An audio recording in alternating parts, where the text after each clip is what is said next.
జలుబు దగ్గు ఉపశమనానికి తేనె మంచి పరిష్కారం.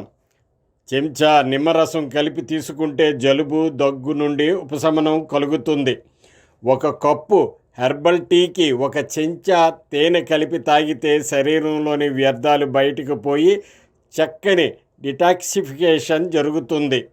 బరువు తగ్గాలనుకునేవారు చెంచా తేనెకి అర చెంచా దాల్చిన చెక్క పొడి కలుపుకొని తీసుకుంటే మంచి ఫలితాలు ఉంటాయి. పంటి సమస్యల నుండి ఉపశమనం కలుగుతుంది.